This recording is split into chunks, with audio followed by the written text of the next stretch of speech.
De nouvelles contraintes auxquelles l'entreprise industrielle doit faire face aujourd'hui imposent de trouver des solutions dans leur système de développement produit et notamment au niveau de la gestion des processus de fabrication. Ceci présente de nouveaux défis. Dans la mesure où les ingénieurs de fabrication n'ont généralement pas accès aux informations de conception en cours, il se peut que vous n'ayez pas connaissance de données et du produit jusqu'à leur diffusion par l'équipe d'ingénierie. Et le contraire est également vrai, les équipes d'ingénierie manquent de visibilité quant aux pratiques recommandées du service fabrication. Ceci se traduit par des conceptions trop coûteuses à fabriquer et des modifications du produit devant intervenir avant le démarrage de la production. Pour aider à surmonter ces problèmes, NPM Link coexiste avec PDM Link pour vous fournir l'accès en temps réel aux données d'ingénierie. Vous pouvez utiliser un processus manuel constitué principalement d'outils manuels tels que Microsoft Excel, Word ou PowerPoint et d'autres outils non connectés pour créer des visuels. Les outils manuels rendent difficile la réutilisation de plans ou la standardisation des processus. C'est pourquoi il est si long de passer de la conception à la production de volume. NPM Link fournit des outils spécialisés pour créer vos visuels numériques avec un stockage à accès contrôlé et des procédures d'approbation intégrées. Il est fréquent que la gestion des données ne soit pas présente dans les informations de planification du processus.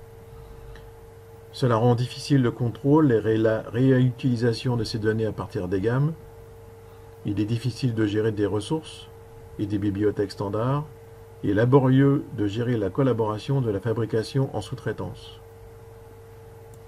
Comme NPM Link réside sur le même système que PDM Link, la même suite d'outils de gestion des données et de collaboration est à votre disposition. Les processus de modification entre l'ingénierie et la fabrication sont discontinus. Il est difficile pour l'ingénierie de comprendre l'impact d'une modification de conception sur les livrables de fabrication. Les demandes de modification provenant de la fabrication sont très coûteuses car elles interviennent tardivement dans le cycle de vie. Les autres problèmes rencontrés concernent les instructions de travail et les informations de fabrication tardives ou imprécises. Grâce à la faculté de NPM Link d'associer une nomenclature d'études à une nomenclature de fabrication, l'ingénierie peut voir plus facilement l'impact d'une modification apportée à la conception. Le dernier problème est le manque d'intégration entre le système PDM et ERP.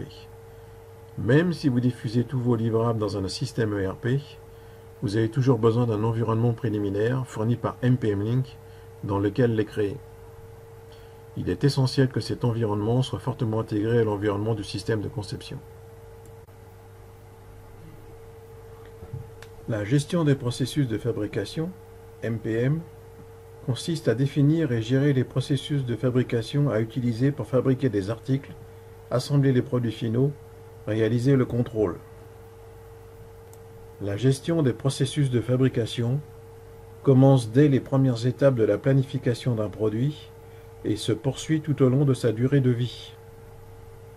Elle constitue la passerelle entre le produit virtuel et son existence physique. Pour traduire le produit virtuel en processus de fabrication permettant de créer le produit, l'équipe NPM doit répondre aux 3 questions suivantes. Quel est le produit que nous devons fabriquer? Comment le produit sera-t-il fabriqué pour respecter les exigences de coût, de durée et de qualité? Où et quand ces produits devront être produits et quelle est la quantité requise? Regardons plus en détail les fonctions clés du module NPM Link. Tout d'abord, son intégration parfaite dans la suite Windchill. PDM Link est la base nécessaire pour NPM Link.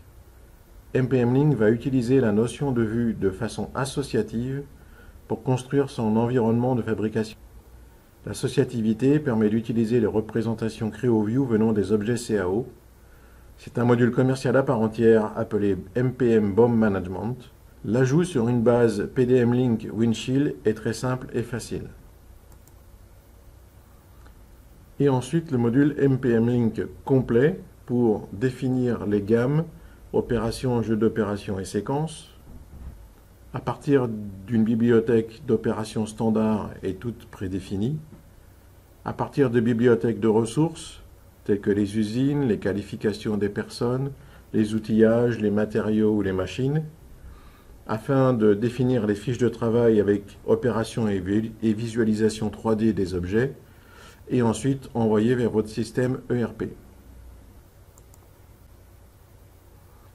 Cette planche est un résumé des fonctionnalités MPM.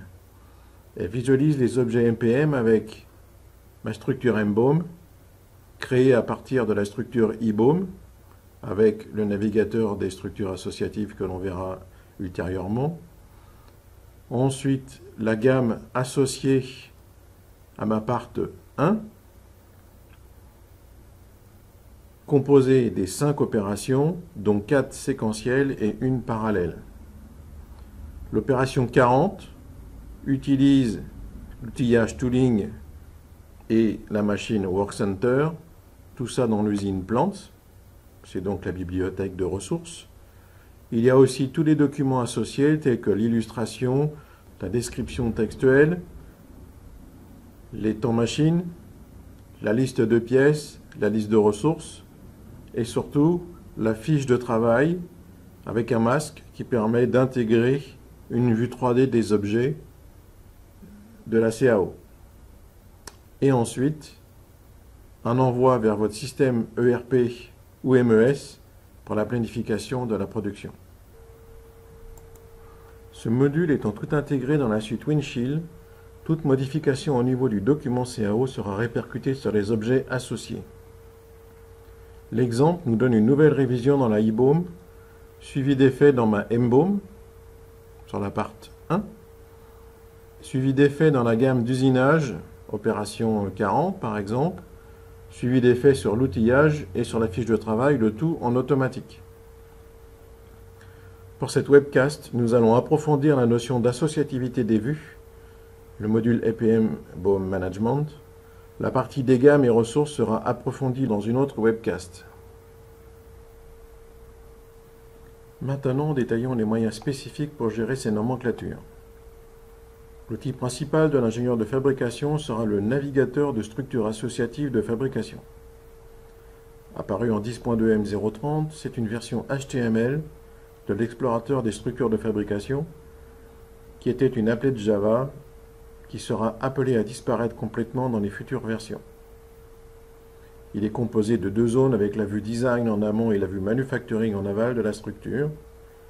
Tout changement entre ces vues sera indiqué par un statut d'aide à la décision pour voir les différences entre ces deux structures au cours du temps et en fonction des changements. Nous avons à l'écran une structure d'article en vue design. L'article pair est Engine numéro 87-1 et nous allons ouvrir le navigateur de structure associative de fabrication. L'article Engine et toute sa structure s'ouvrent dans la vue amont, à gauche, avec le fil de configuration par défaut réglé sur Vue Design. La partie inférieure permet l'affichage CreoView pour sélectionner dans la zone graphique avec correspondance dans la structure et vice-versa. Bouton droit de la souris pour avoir certaines actions, ou alors icône de menu en haut à gauche de la fenêtre. Maintenant, ouvrons l'article Engine numéro 87-1 en vue aval avec le fil de configuration par défaut sur vue Manufacturing. La structure est maintenant composée des éléments existants et spécifiques à ma vue Manufacturing. La coche verte indique un lien entre l'objet Design et l'objet Manufacturing. Ceci indique aussi que le lien est à jour. Un triangle jaune indique pas de lien d'équivalence ou pas de vue Manufacturing de l'objet. La visualisation fonctionne aussi pour la vue Manufacturing, sélection et correspondance dans la structure.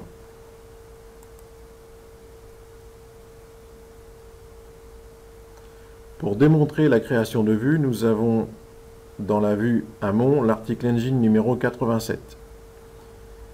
Certains objets sont déjà créés en Manufacturing avec la coche verte. Prenons l'article Valve Housing et clic droit pour déclencher Action Nouvelle branche en aval. Sélectionnez votre vue et demandez la propagation à la structure enfant. Nous avons maintenant une vue Manufacturing de toute la structure Valve Housing, ouverte dans la vue aval en automatique, coche verte pour signifier les liens et l'équivalence à jour.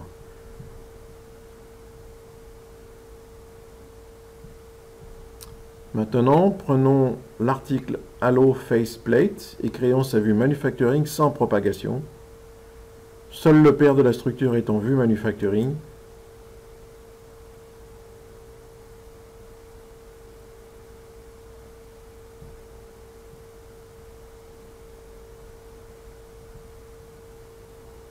Ces deux techniques sont à considérer.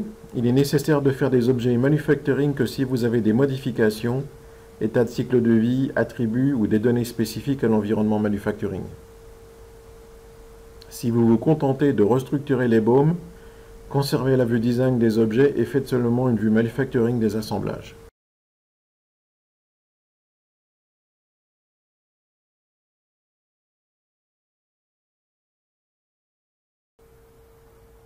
Comme vous avez pu le constater, NPM Link apporte un nouveau type de lien dit équivalence entre les objets de différentes vues.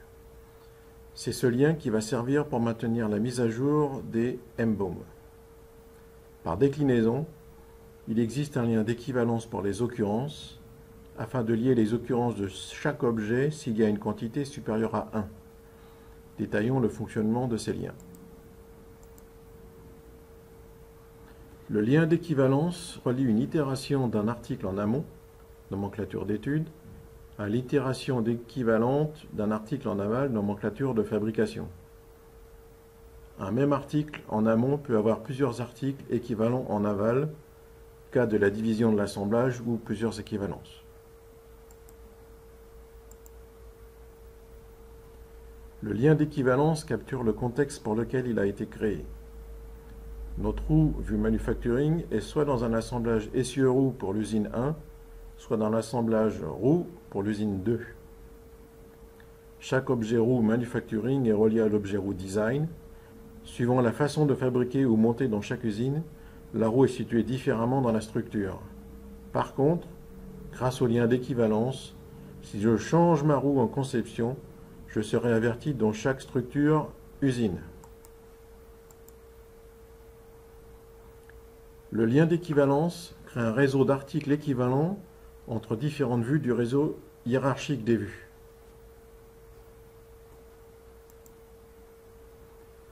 Lorsqu'une nouvelle itération d'un article associé en aval est générée, le lien d'équivalence est dupliqué et transmis à la nouvelle itération. Un statut obsolète, la petite horloge, apparaît dans le navigateur et vous pouvez mettre ce lien à jour. Le lien d'équivalence est toujours mis à jour à partir de l'article en aval, car ce lien appartient à l'article en aval.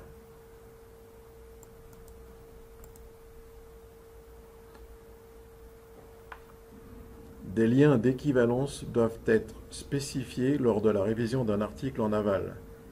Le système va vous proposer cette opération. À tout moment, vous pouvez afficher l'historique de l'article équivalent en aval d'un article en amont.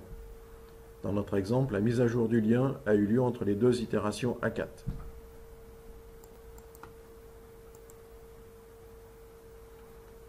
Le lien d'occurrence d'équivalence suit une utilisation donnée d'un composant unique. Dans le cas d'une quantité supérieure à 1, PDM-Link offre la fonction occurrence pour identifier chaque unité. Le lien d'équivalence peut aussi suivre les occurrences au moment de la création du lien, cocher la case occurrence. Dans notre exemple, la roue est à quantité 2, en IBOM est là les occurrences gauche et droite. Nous faisons les occurrences gauche et droite en MBOM et créons le lien d'occurrence d'équivalence entre droite IBOM et droite MBOM.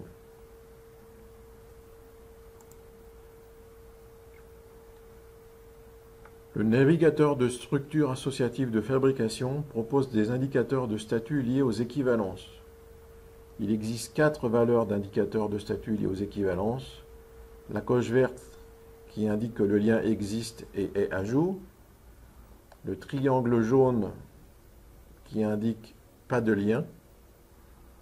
La petite horloge qui indique que le lien est obsolète. Et ensuite le rond gris qui indique que NPM Link ne dispose pas assez d'informations pour déterminer le statut du lien. Nous allons commencer notre démonstration. Donc je rappelle que nous sommes en Windshield 10.2 M30. Nous allons travailler sur une vanne,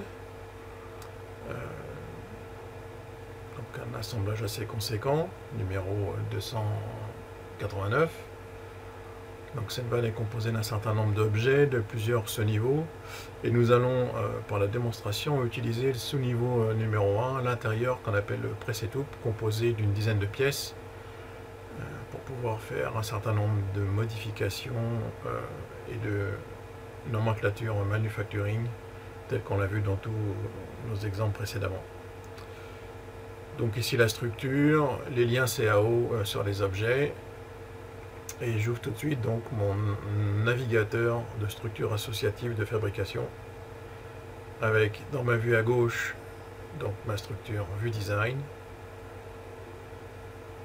Donc j'ai tous mes éléments avec les versions adéquates, et j'ouvre dans ma vue à droite la vue manufacturing de ce numéro 223.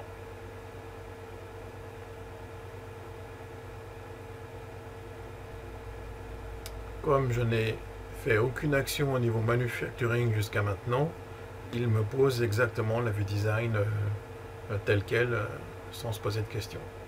Donc, première étape, je refais un nouvel assemblage en vue manufacturing, puisque je vais réordonner en fonction du montage et en fonction d'un certain nombre d'objets de quincaillerie. Donc je fais la tête de nomenclature en vue manufacturing sans propagation, pour ne contenir que cette vue manufacturing de l'assemblage de tête. Je récupère l'objet et j'insère trois nouveaux sous-ensembles qui vont être la quincaillerie, la partie de gauche, la partie de droite du montage, et au premier niveau je vais reposer la partie interne qui seront le joint et les deux pré-setup de chaque côté. Donc création du premier article, test 1000. Je fais bien attention de mettre en vue manufacturing. Voilà, création. On continue. Nouvel élément, toujours un article. Test 2000, toujours en vue manufacturing. Alors bien sûr, j'aurais pu faire toutes ces commandes dans l'onglet composants. Vous avez les mêmes icônes dans cet onglet, donc c'est au choix suivant la façon dont vous préférez travailler. Vous remarquerez qu'il y a triangle orange sur chaque objet, puisque comme c'est les nouveaux objets en manufacturing, ils n'ont absolument pas de correspondance en vue design, ce qui est tout à fait normal. Troisième objet, test 3000, donc là ça va être la partie de droite, toujours vue manufacturing. Terminé. Donc c'est la première étape, je fais mes sous-ensembles. Je vais maintenant récupérer les objets à part entière et faire des copier-coller entre la partie de gauche et la partie de droite pour pour réordonner ma structure. Donc je décrète que la pièce 290 sera une nouvelle pièce manufacturing. Elle est fabriquée chez nous, elle a besoin comment dirais-je, elle a du cycle de vie spécifique. Donc je crée ces vues en manufacturing dans une nouvelle branche. Le joint et l'entretoise et la rondelle, pardon, seront eux-mêmes posés dans la quincaillerie en mode collé, puisque c'est du design standard, il n'y a rien qui est fait chez nous. Donc je garde la même pièce qu'au niveau BE. Je vais mettre maintenant les pièces dans la partie droite. Donc je sélectionne à gauche tout en visualisant la partie qui est sélectionnée, ce qui est très pratique. Vous remarquerez aussi qu'à chaque fois que j'ajoute une pièce dans l'arbre manufacturing, la visualisation vient se poser automatiquement dans la zone de visu. Donc on a bien une associativité entre les objets et entre les représentations. Donc là on a fait la partie gauche et maintenant on va faire la partie droite. Donc en visualisation, on contrôle, comprend bien les deux pièces qui sont à droite. Et on fait un copier à gauche pour les coller sur la partie de droite. Facile.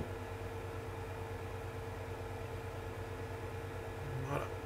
Donc vous avez en récupération l'objet de tête et les trois sous-ensembles, puisque c'est là-dessus qu'on vient de travailler. Vous avez la visu qui s'est créée en automatique, puisqu'on n'a pas changé les positionnements des pièces, donc ce qui est normal. Vous avez aussi en bleu les dernières pièces sur lesquelles vous avez travaillé, c'est ce qu'on appelle l'amélioration vite de visualisation, qui est nouveau aussi dans cette version. Donc on intègre toutes les pièces récupérées.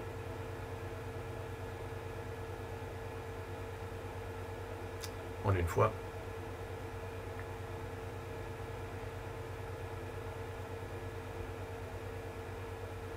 Voilà.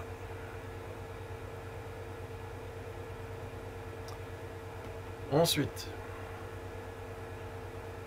juste pour vous montrer, pour les personnes qui n'ont pas la version M30 de la 10.2, vous avez l'ancien explorateur de structure produit de fabrication, qui est donc une applet Java. Donc on va faire 2-3 manipes dessus, histoire de vous montrer un peu comment c'était dans les versions précédentes. Donc vous voyez que c'est une applet, c'est quand même beaucoup plus long à se lancer.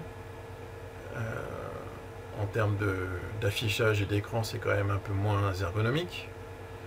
Donc vous avez par contre beaucoup plus d'informations. Donc l'amélioration de la 10.2 M30 va aller en augmentant, et donc toutes les cases que vous avez sur votre applet Java seront plus ou moins remises dans la partie HTML que l'on a vu tout à l'heure.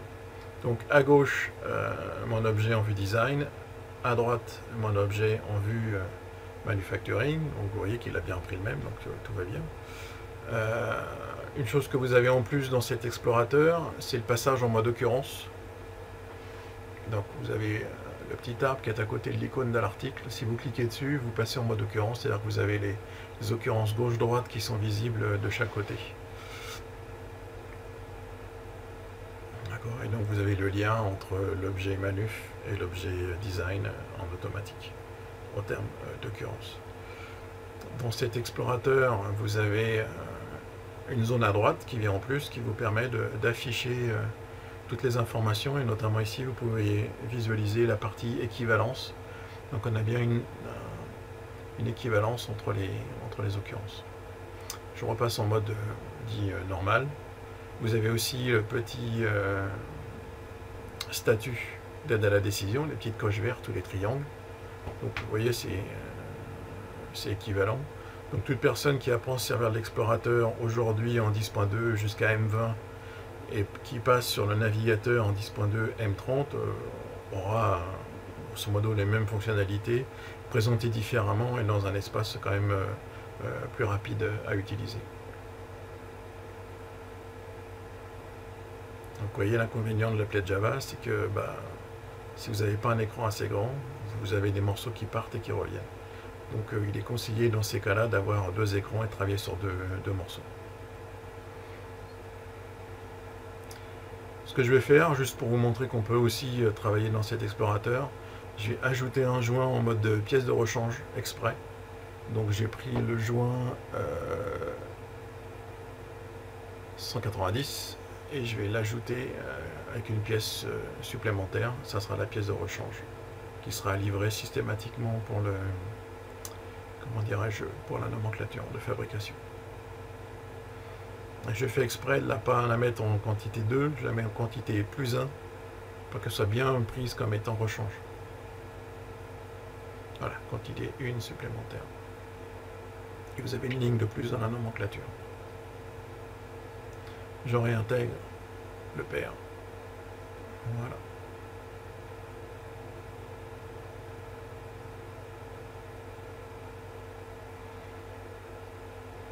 Alors, on va faire des petites modifications. Donc on part dans notre CAO Creo 3 paramétrique M040. On va chercher dans l'armoire Windshield donc l'assemblage correspondant à notre presetup. D'accord. On prend l'assemblage design puisque le manuf n'a pas d'objet CAO en liaison, il n'est bien que sur le design.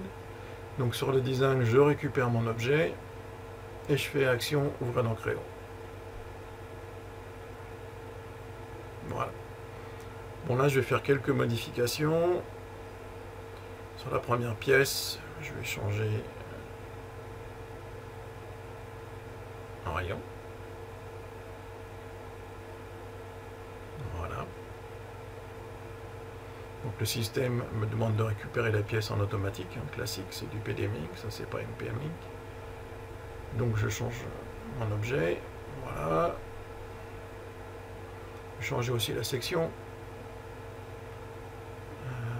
remplacer le 8 par 6. Ok. Voilà. Je sauve, je ferme.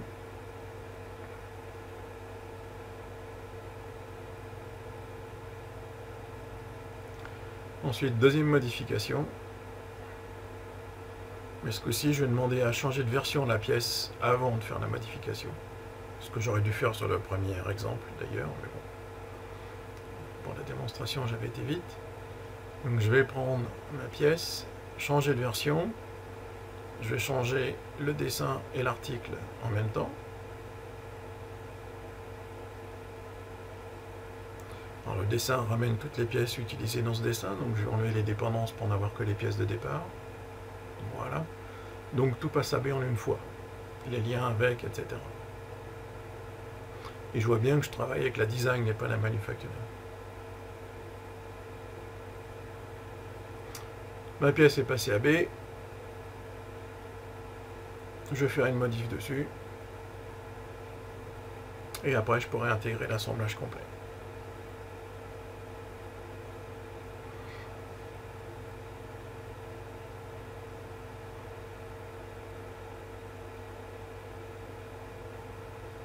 Mettre à jour du pair. Sauvegarde.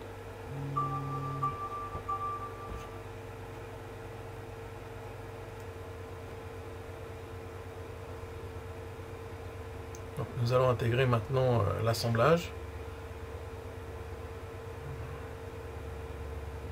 Donc intégration, personnalisée, je préfère, en mode modèle.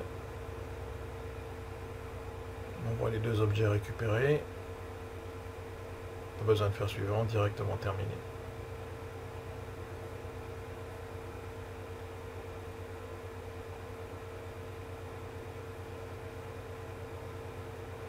Donc nous revenons sur notre structure.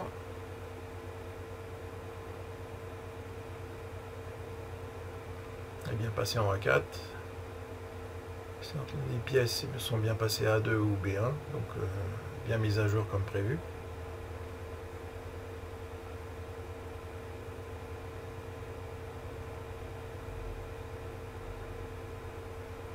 Ensuite, dans notre navigateur de structure associative de fabrication, donc mise à jour de la vue de gauche, on voit tout de suite que les icônes passent à obsolète.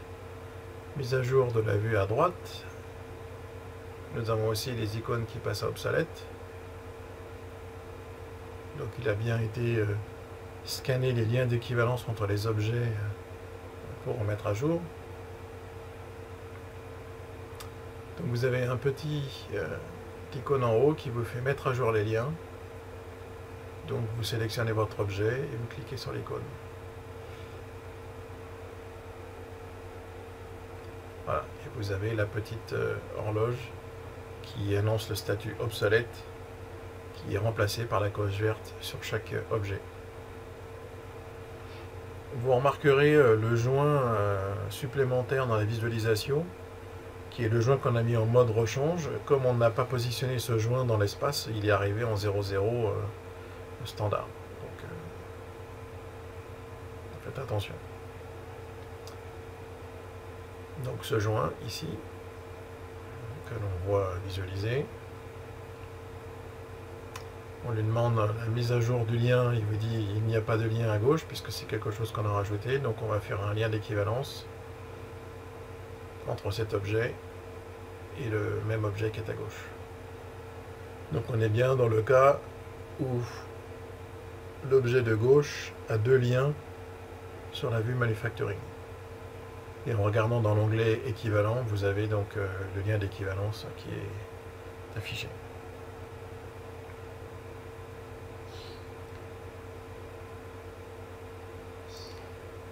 Ensuite, comme on a fait des modifications sur les fils, on remet le pair en intégration. Voilà. Donc toujours les triangles jaunes qui sont là, c'est normal, vu que vous avez que des paires en manufacturing, il n'y a pas de lien d'équivalence, donc les triangles jaunes. Une deuxième modification sur une pièce, ancrée au paramétrique. Bon, toujours en arrondi dont on change la valeur. Donc le système nous demande de récupérer en automatique.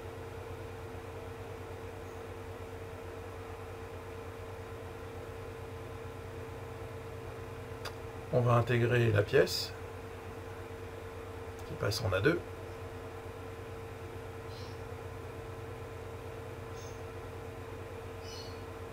Et au lieu de faire la modif dans le navigateur, nous allons faire la modif dans l'explorateur.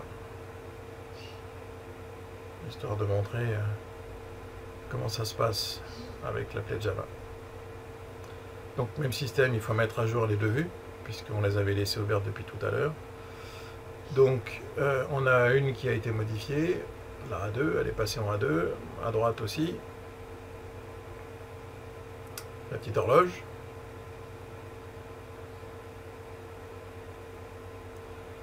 Comme nous n'avons pas déplié à droite, nous ne voyons pas la petite horloge en face. Donc on va aller déplier le dernier sous-ensemble. Voilà. La petite horloge apparaît. On va pouvoir aller mettre à jour notre lien entre les deux objets. On monte le lien, donc il existe. On double-clique sur l'horloge, le système nous dit qu'il faut récupérer l'objet pour pouvoir mettre à jour. Vous faites OK et le système s'occupe de tout. Il vous met à jour le lien, les attributs, etc. en fonction de ce qui a été changé. Dans notre cas, c'est juste l'itération. Et donc la petite horloge est remplacée par une coche verte. Donc vous avez vu les deux, comment dirais-je, les deux systèmes, navigateur ou explorateur. Mais dernière chose, juste depuis tout à l'heure, on parle de vue design, vue manufacturing. Rappelez-vous que la notion de vue dépend d'un réseau de vues, et mon réseau contenait design, manufacturing et SAV, que vous pouvez optimiser comme vous voulez.